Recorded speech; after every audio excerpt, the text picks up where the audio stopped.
Y desde hoy ya se puede ver una nueva exposición en la sala José Lapallese de Calamocha, en la sala de exposiciones. Se titula Caminos del siglo XIX, camineros de la senda a la autovía. Y para hablar de esta exposición hoy hemos invitado a Calamocha Noticias al ingeniero de caminos, Carlos Casas, que además en este momento está trabajando como jefe del área de conservación y explotación de la unidad de carreteras de Teruel. Carlos, bienvenido, muchas gracias por estar con nosotros. Gracias a vosotros. En una tarde en la que además sabemos que ahora mismo cuando nuestros vecinos están viendo esta entrevista, pues estás inaugurando la exposición que este mismo viernes está comenzando y que va a estar hasta el día 28 de abril en Calamocha. Háblanos un poquito de esta exposición. Bueno, la exposición surgió a una petición del Ayuntamiento de Calamocha. Nosotros en la unidad de carreteras de Teruel tenemos mucha información, incluso estamos trabajando para un museo permanente de historia de las carreteras por poner en valor cosas que se van perdiendo, se van olvidando. Y entonces, pues bueno, en función de la capacidad de la sala hemos dedicado varios apartados. Hay uno que es cómo se viajaba hasta la aparición del automóvil, hasta el siglo XX, qué servicios había, dónde se podían alojar, cómo se viajaba, lógicamente andando, pero también en mulas, los vehículos que había tirados todos por animales, lógicamente, y los peligros del camino. Esa es una primera parte. Luego hay una segunda parte que habla, aprovechando que es Calamocha, del camino real histórico de Zaragoza a Valencia. Está puesto en una serie de paneles unidos, pues para hacernos una idea de por dónde iba ese camino, el camino real, que pasaba por Calamocha, pero no pasaba por el Valle del Jiloca, sino por el Campos Romanos, iba a buscar el antiguo trazado por el puerto de San Martín. Y luego hay una tercera parte final en la cual nos hemos dedicado a la historia de los peones camineros. O sea, es uno de los apartados que quería el ayuntamiento tratar sobre todo, y bueno, pues tiene su apartado allí. Eso en cuanto a paneles. Y luego en cuanto a documentos que hemos puesto ahí, pues hemos puesto a exposición el proyecto de variante de Calamocha, que luego es la actual travesía de Calamocha del año 42. El proyecto más antiguo que nos queda en Teruel, y digo porque en la guerra desaparecieron todos los documentos del archivo de la actual unidad de carreteras de Teruel, pero este es uno que se consiguió recuperar del año 1914. Además es un proyecto original, lleva la firma de Fernando Hue, de la variante de Burbáguena. Y luego también hemos puesto un proyecto, creo que es del año 59, de la variante de Entrambasaguas, ahí en el cruce de la carretera nacional con la carretera del Echago, que entonces se llamaba carretera C2 de complementaria. Esta carretera siempre ha sido una desgraciada, hablando claro. ¿Por qué? Porque no era radial, era transversal, y siempre nos han tomado el pelo en la provincia de Teruel en ese sentido. Con lo cual las personas que asistan a esta exposición van a ver prácticamente el origen de las principales carreteras que tenemos en nuestra localidad y en nuestra comarca. Sí, porque realmente las primeras carreteras, hablando como tal, lo que es una carretera, o sea, nos olvidamos de caminos intransitables para carros y, por supuesto, menos aún de las sendas, que ha sido lo que ha tenido España toda la santa vida. Las primeras fueron las calzadas romanas. ¿Por la zona de Calamocha pasó alguna? Pues no se sabe, es probable, pero nadie puede afirmarlo ciertamente, aunque hay libros muy sesudos que te dicen que por aquí pasaba la de César Augusta Laminio, ¿no? O incluso que puentes como el de Luco de Jiloca o el precioso puente de Calamocha eran romanos. Pues bueno, pues no se sabe, más bien tienen toda pinta de ser medievales. Bueno, de hecho el de Luco de Jiloca recientemente se ha sabido que se empezó a construir en la década de 1430. Puente precioso, no le quitan ningún mérito porque son preciosos los dos, pero no hay ninguna afirmación que nos permita saber. Pero luego pasa que durante todo el periodo de la Edad Media, hasta el siglo XVIII, el Estado no asume la construcción de carreteras. Había un camino de ruedas, el camino de ruedas oficial que siguen los reyes, y sigue todos los viajeros que van con carros o con algo que no sea ir con una mula, ¿no? De Madrid a Zaragoza. Ese pasaba muy cerca de aquí, iba de la zona de Maranchón, Balbacil, Tartanedo, Tortuera, donde había una aduana, donde hasta el propio rey tenía que parar con toda su corte era un cambio de reinos. Y luego pasa por Usez y Daroca. Ese era el camino de ruedas de toda la santa vida. Pero quitando esos pequeños sitios, y además ese camino de ruedas normalmente lo conservaba, en este caso, la comunidad de Daroca, en la parte que nos correspondía a nosotros, ¿no? El Estado no tuvo asumido absolutamente nada, hasta el siglo XVIII. En el siglo XVIII, Carlos III, primero hay unas pequeñas actuaciones con Fernando VI, pero luego Carlos III, en 1761, es la primera vez que se decreta el que el Estado va a asumir la construcción y el mantenimiento, lógicamente, de las carreteras. ¿Ya se llaman carreteras en esa época? Sí, ya son caminos carreteros. Bueno, de hecho se había llamado así toda la vida, para distinguirlo del camino que no es carretero. El carretero es el que puede ir una carreta, un carro, ¿no? De ahí viene también la palabra carril, donde cabe un carro, ¿no? De que ahora se utiliza tanto en las carreteras. Pues como digo, el disparo de salida fue en 1761, pero en el reinado de Carlos III, claro, está dominado por los ilustrados, y los ilustrados quieren hacer de Madrid el París de España.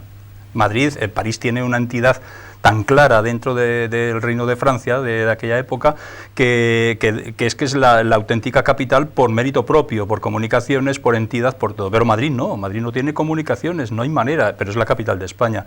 Entonces, en 1761 dicen, vamos a hacer una serie de caminos, pero esos caminos son todos radiales, de ahí nace la red radial, que por desgracia nos ha llegado hasta nuestros días. Y digo por desgracia porque los corredores de la provincia de Teruel, tanto el del Jiloca, que luego sigue con el del Mijares hacia Valencia, hacia Sagunto, como el otro, muy importante también, Zaragoza-Alcañiz hacia el Mediterráneo, son transversales.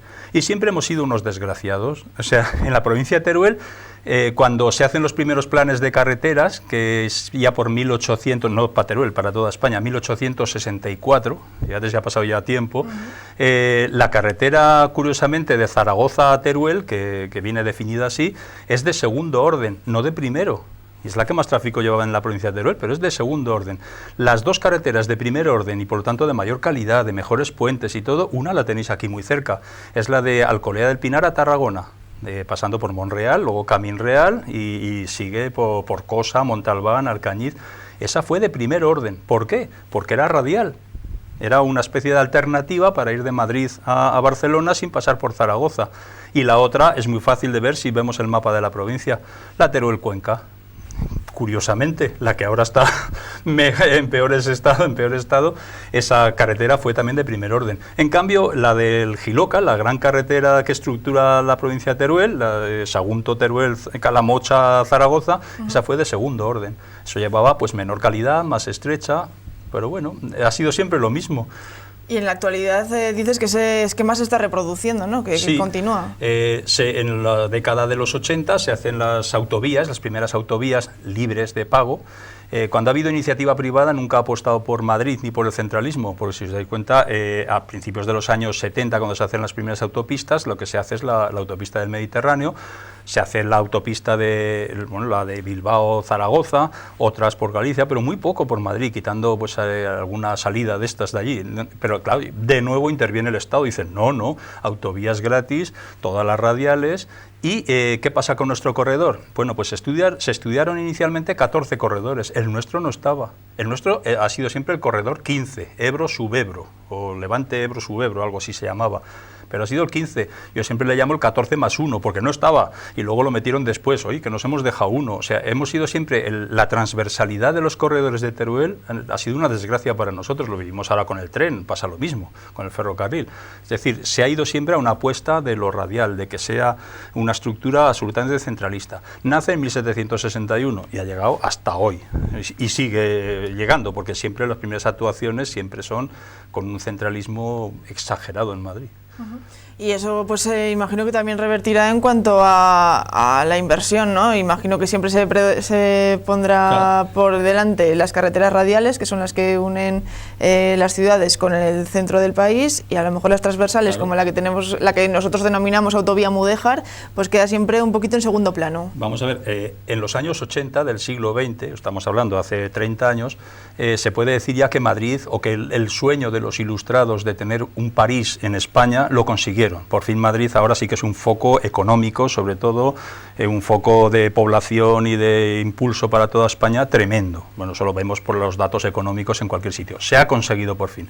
Claro, como eso ya está conseguido, esas autovías llevan más tráfico y esto siempre manda, las inversiones mandan en personas que circulan por los sitios, ¿no? Si circulan pocos, pues siempre tu inversión se queda para después. Y eso que el corredor del Jiloca tiene su importancia, pero costó convencerlo. Es que había otros corredores transversales que tuvieron más suerte. Yo me acuerdo, en aquella época de los años 80, la Vía de la Plata, la que va de Sevilla por Mérida, bueno, la heredera de la Calzada de la Plata, vamos, esa tenía unas inversiones y tenía menos tráfico que la nuestra, y sin embargo estaba antes que las nuestras, porque como estaba colindante con Portugal siempre hay excusas, pero bueno, al final entró nuestra autovía Mudéjar, ahí la tenemos y que nos la podamos mantener durante mucho tiempo, ¿no? En nuestra zona tenemos la autovía Mudéjar y por otro lado la Nacional 234. Desde la creación de la autovía Mudéjar, ¿cómo ha evolucionado el tráfico en esta zona? ¿Se ha notado que se ha pasado mucho tráfico a la autovía o por el contrario? Bueno, no el se ha tráfico notado de tanto? largo recorrido normalmente va por la autovía, pero hay un dato curioso, sobre todo por la estructura del Giloca. El Giloca todavía, pues dentro de la despoblación general que nos invade en la Celtiberia, en el Giloca todavía hay poblaciones de cierta importancia y se nota. Curiosamente, en estos momentos y con la crisis que ha bajado, tenemos por la autovía Mudéjar pasan todos los días entre el límite, entre Barracas, para que nos aclaremos con todos, ¿no? Y Teruel 11.000 vehículos, de los cuales 3.100 más o menos son trailers. Estoy hablando entre las dos calzadas, 11.100 de media anual. Hay días, normalmente, pues hoy viernes, pues baja un poco, pero que en el momento que tienes un tráfico lunes, martes, lo tienes más alto. La media anual, 11.000 y pico. Curiosamente, entre Teruel y Calamocha, te baja a 9.000 y pico. Dices, ¿dónde están esos 2.000? Hombre, Teruel tiene entidad, pero tampoco para comerse tanto. Pues los tienes por la carretera nacional. Todavía tiene un tráfico de unos 1.500, 1.600 al día. De hecho, bueno, la gente lo puede notar, que puede ir de Calamocha a Teruel por la carretera nacional y no va solo. O sea, es una carretera que tiene más tráfico que otras de la provincia que no tienen alternativa de autovía. ¿Y cómo han evolucionado las poblaciones con respecto a las carreteras? Porque, por ejemplo, pues sabemos que en Calamocha, por ejemplo, la infraestructura hotelera se situó en torno a la Nacional 234, luego se construyó la autovía, en torno a ella pues se están realizando los diferentes polígonos industriales, el agroalimentario y el industrial. Del mismo modo que los ríos eran importantes para los pueblos, las carreteras y las autovías y todo este tipo de vías son importantes también para los pueblos. Lógicamente, la pelea que tenían en el siglo XIX todos los ayuntamientos de España, porque era de España, era que pasara una carretera, y luego el ferrocarril, por supuesto, por su pueblo. Vamos, eso era lógico, porque es que era la forma de poder tener un crecimiento, de poder tener un negocio y tal.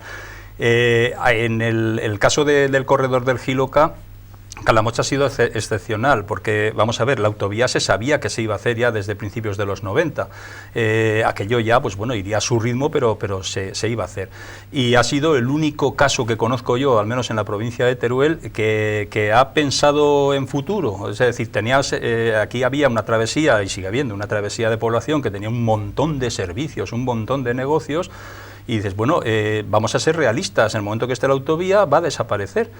Va a desaparecer ese tráfico que pasaba por delante de todos esos negocios, ¿no? Y fue el Ayuntamiento de Calamocha el único que planteó unas actuaciones urbanísticas, no estoy hablando cosas puntuales como se han puesto pues en Villafranca o como se ha puesto en Monreal, puntuales de una gasolinera con unos servicios allí básicos como un área de servicio, por decirlo de alguna manera, ¿no? Estamos hablando de una actuación industrial y planificada y urbanística, y ha sido el único caso. Otros casos lo tienen muy cerca, pero ha sido de casualidad, como Sarrión, ¿no? Sarrión es que lo tenía allí y le pasó cerca a la autovía, pues mira, esa suerte que tienes, ¿no? Pero de hacerlo adrede, yo personalmente el único caso que he conocido ha sido Calamocha, de llevar una visión de futuro realista, porque no vale de nada decir, es que no me van a pasar por delante, pues es que ya sabes que en una autovía no pasas por delante, salvo que tenga un atractivo especial. Y yo lo recordaba con algunos pueblos que estuvieron protestando, porque claro, con la autovía va siempre en variante, no pasa por ninguna población, y siempre pongo casos pues muy conocidos. Bueno, hay un caso muy conocido de un restaurante en Alcañiz, para no hablar aquí de competencias, que es el Meseguer. A Meseguer está siempre lleno, no tiene ni cartel en la puerta. Estaba en la antigua travesía de Alcañiz, ahora hay una variante y no pasa ni San Pedro por delante de la puerta de los que van de largo recorrido, y está todos los días lleno.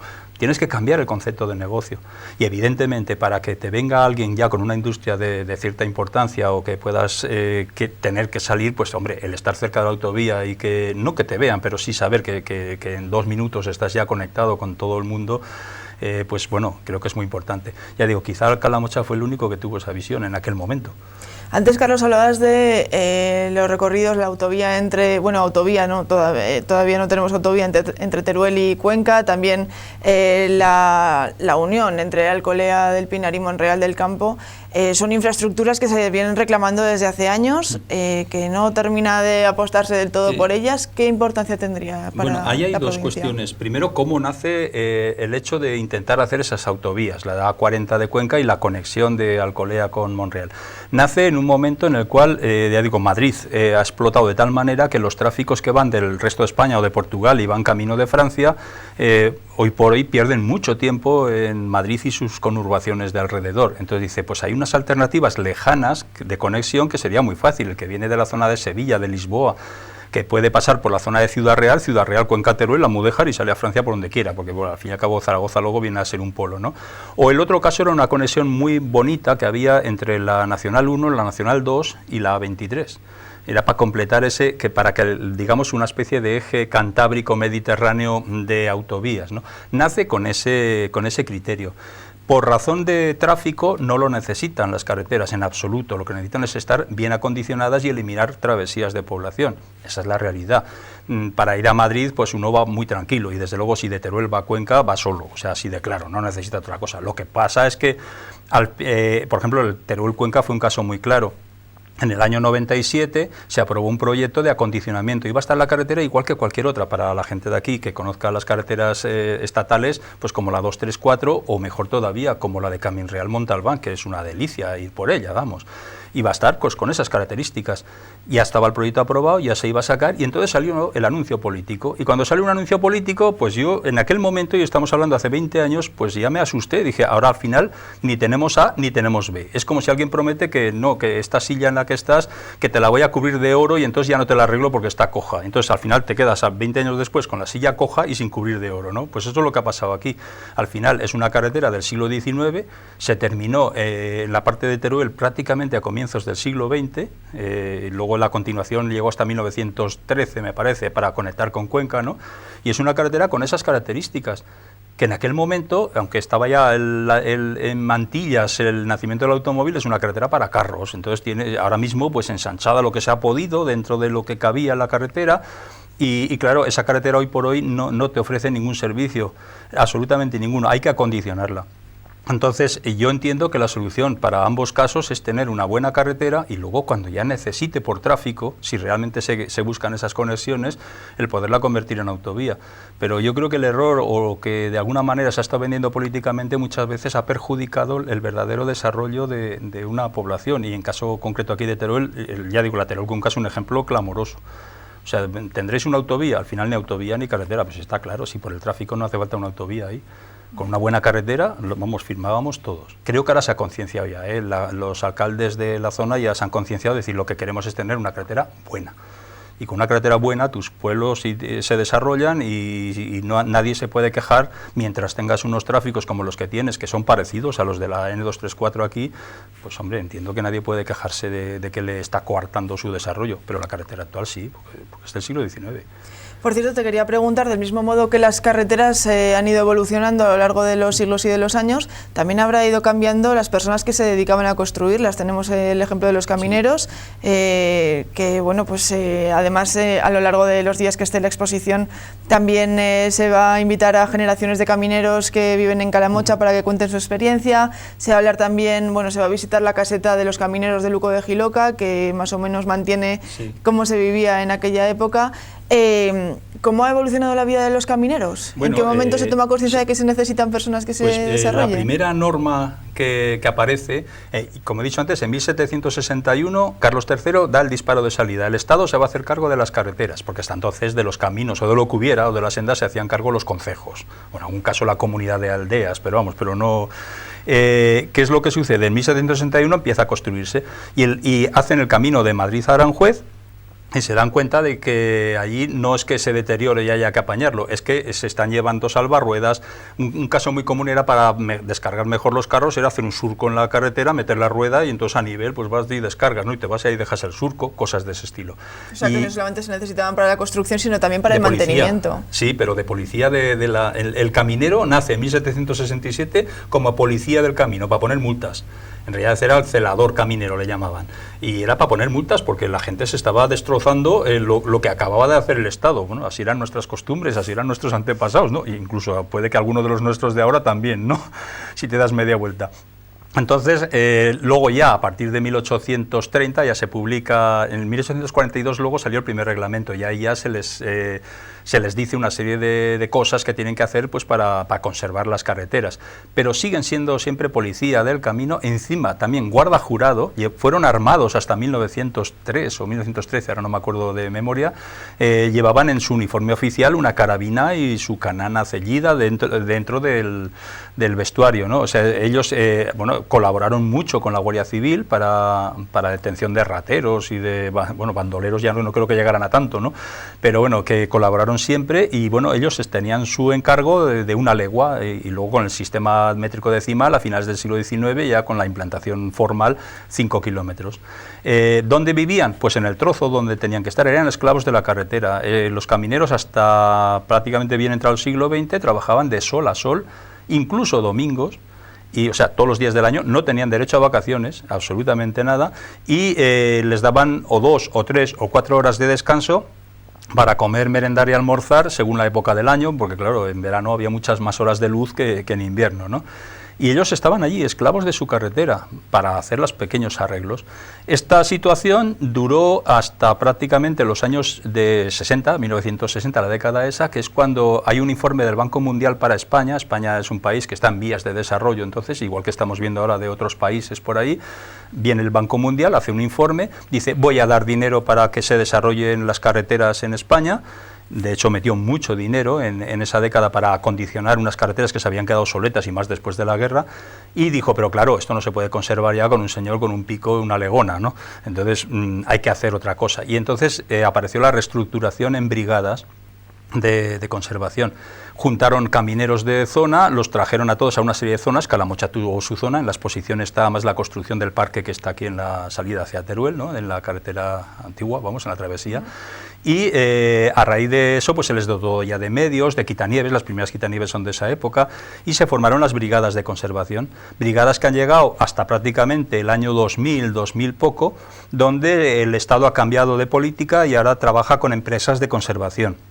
Entonces, el antiguo parque de maquinaria se transfirió al gobierno de Aragón para sus carreteras de zona, y el Estado construyó aquí en la carretera de Navarrete, vamos, en el polígono agroalimentario, construyó el nuevo centro de conservación de carreteras de Calamocha, donde ya hay una serie de trabajadores que pertenecen a una empresa, es decir, son empresas que se llamaban de conservación integral. ¿Cuál ha sido el cambio entre brigadas y empresa de conservación integral? Pues, hombre, una mayor disponibilidad horaria que no se podía tener en el otro caso. Aquí se ve, por ejemplo, cuando está nevando, se trabaja de noche, de día en las carreteras estatales. Y luego, pues, el desarrollo lógico de la gestión, sobre todo gestión informatizada, que ha sido un desarrollo de los últimos 15 años, lógicamente. Entonces, eso ha sido un poco la evolución de los camineros.